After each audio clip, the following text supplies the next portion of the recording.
વૃત્તિ સંસારમાં ન હતી. ગોરધનભાઈ દુકાનદાર હતા, વાણિયા હતા, ભગવાનને પામી ગયા. દાદા ખાચર એ પોતે રાજા હતા, ભગવાનને પામી ગયા. તમે કોઈ પણ હો, કોઈ પણ નાત જ્ઞાતિ ગમે તે તમારી હોય, પણ ત્યાં આગળ રહી અને વૃત્તિ ખેંચી લેવી. એક સોરઠની, એક કાઠિયાવાડની બાઈ ગંગા સતી કેટલી સરસ ભજનની અંદર વાત કરે છે કે જાતિને પાતી નહીં હરી કેરા દેશમાં. જાતિ પાતિ દેશ વેશ કપડા આ બધું કોઈ મહત્વનું રહેલું નથી. ફક્ત એક જ વસ્તુ અગત્યની છે, બધામાંથી રાગ ખેંચી લેવો બસ. અને જો રાગ ખેંચીએ તો એને વિરાગ કહેવાય. કસ્ય સુખમ ન કરોતિ વિરાગઃ. વિરાગ કેતા વૈરાગ્ય કોને સુખ ના આપે? બધાને સુખ આપે. ભગવાન સ્વામિનારાયણ છપ્પૈયાની અંદર એમનો જન્મ થયો અને 5 વર્ષ સુધી છપ્પૈયામાં રહીને અયોધ્યા 6 વર્ષ રહ્યા. 11 વર્ષની કુમળી વયે સ્વામિનારાયણ ભગવાને સંસારનો ત્યાગ કરી દીધો અને સમગ્ર હિન્દુસ્તાનની યાત્રા કરી. 182 તીર્થ ભગવાન સ્વામિનારાયણ ફર્યા અને ફરતા ફરતા એક તીર્થની અંદર જ્યારે ગયા તો એક સાધુ વડના ઝાડની નીચે બેઠેલા હતા અને રોગિષ્ટ હતા, રોગ થયો હતો. ભગવાન સ્વામિનારાયણ એમને સમજાવ્યા કે ભાઈ તમને રોગ થયો છે, વસ્તી બાજુમાં જ છે, તમે ત્યાં જતા રહો ને તમારી સારવાર કરશે અને તમારા જ્ઞાનનો લોકોને લાભ મળશે. ત્યારે પેલા સાધુ શું બોલે છે કે નીલકંઠ વર્ણી આ વડલાનું ઝાડ મેં વાવ્યું છે. છેલ્લા 35 વર્ષથી અહીંયા આગળ છું. 35 વર્ષથી, મારી ઉંમર 50 વર્ષની થઈ છે. 35 વર્ષથી કે કઈ વાંધો નહીં, 35 વર્ષથી હોય તો શું વાંધો છે? તમને તકલીફ છે તો જાઓ સંસારમાં. એ કે ના, આ વડના ઝાડનો મારાથી કઈ રીતે ત્યાગ કરી શકાય? ભગવાન સ્વામિનારાયણ પછી કહે છે કે સંસારનો ત્યાગ કરવો સહેલો છે, વડનો ત્યાગ કરવો અઘરો છે. ગમે ત્યાં માણસ બંધાઈ જતો હોય છે. એટલા માટે વિરાગની વ્યાખ્યા અહીંયા આગળ કરવામાં આવી છે કે સંસારમાંથી રાગ ખેંચી લો. એ રાગ ખેંચવા હોય તો શું કરવું જોઈએ? નિયમિત શાસ્ત્રનું પઠન. આ 5 દિવસ તો ઘણા બધાએ સાંભળ્યું છે. આવતીકાલે 5મો દિવસ છે. છેલ્લા 4 દિવસથી બધા સાંભળી રહેલા છો તો આ પઠન દરરોજ કરવું પડે. અને ભગવાન શંકરાચાર્ય સરસ આગળના શ્લોકમાં કહે છે કે દરરોજ શાસ્ત્રનું પઠન કરો. દરરોજ એટલીસ્ટ એક પાનું તો વાંચો. જો એક પાનું વાંચશો, એમાંથી એક શ્લોક વાંચશો તો એ આપણે જાગશો. આગળના શ્લોકની અંદર કહે છે कि भगवद गीता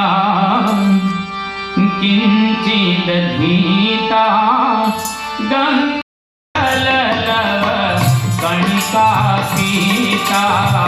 भगवद गीता गंगा जल लव कणिका पीता. भगवद गीता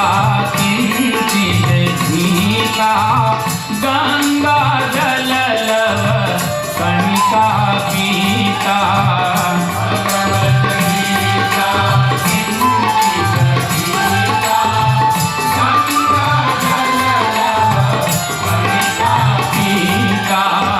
शत्रुदपिरेण मुरारी समर्चा क्रियते तस्य मेनन चर्चा.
ગીતા કિંચિત અધીતા. દરેક હિન્દુના ઘરે ભગવદ ગીતા હોય છે અને દરેક હિન્દુના ઘરે એક શાસ્ત્ર તો હોવું ઘટે. એટલા માટે એક શ્લોક જો બની શકે તો દરરોજ વાંચવું. કદાચ થોડોક ટાઈમ જો વધારે હોય તો એક પાનું વાંચવું. કદાચ જો થોડોક વધારે સમય હોય તો એકાદો અધ્યાય વાંચો. પણ શાસ્ત્રના પઠન વિના કોઈ દિવસ અધ્યાત્મ માર્ગની અંદર જાગૃતિ નહીં આવે. એટલા માટે દરરોજ કોઈ ને કોઈ શાસ્ત્રનું પઠન તો કરવું ઘટે. અને આજે તમે જુઓ ક્રિશ્ચિયાનિટીની અંદર કે ઇસ્લામની અંદર, તમે વેસ્ટર્ન વર્લ્ડની અંદર જાઓ તો ભાગ્યે જ કોઈક સ્કૂલ, કોલેજ, યુનિવર્સિટી કે દવાખાનાની અંદર બાઇબલ ન હોય એવું બને નહીં. દરેક દવાખાનાના એક વોર્ડની અંદર, એક રૂમમાં તમને બાઇબલ જોવા મળશે. અને કેટલા લોકો જાગૃત રહેલા છે. એકદમ એ લોકો વ્યવસ્થિત રીતે આ ક્રિશ્ચિયાનિટીનો પ્રચાર અને પ્રસાર કરી રહેલા છે. આજે ઇસ્લામની અંદર કેટલાય અહીંયા આગળથી મુસલમાન ભાઈઓ સાઉથ ઇન્ડિયાની અંદર જઈ મહિનો એને આ ઉપદેશ આપે છે લોકોને. તો કેટલા હિન્દુ ભાઈઓ એવા રહેલા છે, ગીતા, ભાગવત, રામાયણ, ઉપનિષદ, વેદ, વેદાંત આ ગ્રંથોનો અન્યને આ ઉપદેશ આપે કે વાત કરે. જો આપણે નહીં વાંચીએ તો યાદ રાખજો, તમારી જે પેઢી રહેલી છે એ ધીરે ધીરે એને હિન્દુત્વની અસ્મિતા જતી રહેશે. આ અતિશય અગત્યનો વિષય રહેલો છે. જ્યાં સુધી આપણે હિન્દુ નહીં હોઈએ ત્યાં સુધી આપણા શાસ્ત્રો, આપણા મંદિરો એનું રક્ષણ કઈ રીતે કરી શકીશું. એટલા માટે પ્રત્યેક હિન્દુએ દરરોજ એક ગ્રંથનું તો પઠન કરવું છે. હા, સંપ્રદાયો અલગ અલગ હોય. એકમ સદ વિપ્રા બહુધા વદંતી. વિવેકાનંદ સ્વામી આ ઘણી વખત વાત કરતા હતા, સત એક જ છે, બે નથી. બે સત્ય રહેલા નથી. બધા જ એવું કહે છે કે ભગવાન એક છે, બે ભગવાન નથી. ભગવાન એક જ રહેલા છે. એને જુદા જુદા નામથી ભલે આપણે પુકારતા હોઈએ, કોઈને રામ કહે, કોઈ કૃષ્ણ કહે, કોઈ પરબ્રહ્મ કહે, કોઈ બ્રહ્મ કહે, જે કહે તે, પણ ભગવાન એક છે અને એ આપણા ઈષ્ટદેવ રહેલા છે. સ્વામિનારાયણ ભગવાનના આશ્રિત એમ કહીએ, સ્વામિનારાયણ ભગવાન છે. રામના આશ્રિત રામને કહે. પણ દરરોજ આપણા ઘરની અંદર ધાર્મિક ગ્રંથ વંચાવો તો જોઈએ જ. અહીંયા આગળ 4 દિવસથી તમે સાંભળો, થોડોક તો આનંદ આવે છે ને, થોડોક તો. આ ભલે શ્લોક સંસ્કૃતમાં કદાચ નહીં સમજાતા હોય બધા, પણ એ શ્લોક જ્યારે રજૂ થાય છે તો એ શ્લોકની અંદર એક મધુરતા, માધુર્ય રહેલું છે. તો એના દ્વારા આપણને આનંદ આવે. એ શ્લોક જો આત્મસાત થાય તો, જો સાંભળવામાં આટલી મજા આવતી હોય તો એ શ્લોક આત્મસાત થાય તો કેટલો આનંદ આવે. એટલા માટે દરેકે એના દીકરા અને દીકરીઓને વ્યવસ્થિત રીતે આ ઉપદેશ આપવો શાસ્ત્રોનો. અને જો તમે વાંચતા હશો ને તો જ એ લોકો વાંચશે. બાકી અત્યારનો જમાનો તો કેટલો મોડર્ન છે, કેટલો જમાનો ફોરવર્ડ રહેલો છે. વિચાર કરો, અત્યારે તો તમારો દીકરો કે દીકરી જ્યારે નેટ ખોલીને બેસે કમ્પ્યુટરની અંદર, એને દુનિયામાં શું નથી દેખાતું, આખું વિશ્વ એને ત્યાં આગળ તમારા ઘરમાં દેખાય છે. વિશ્વમાં બે વસ્તુ છે, સારી છે અને ખરાબ છે. જો દીકરા અને દીકરીની અંદર ખરાબ ભાગ હશે તો એ જોશે, અને સારો ભાગ હશે તો એની અંદર એ જોશે.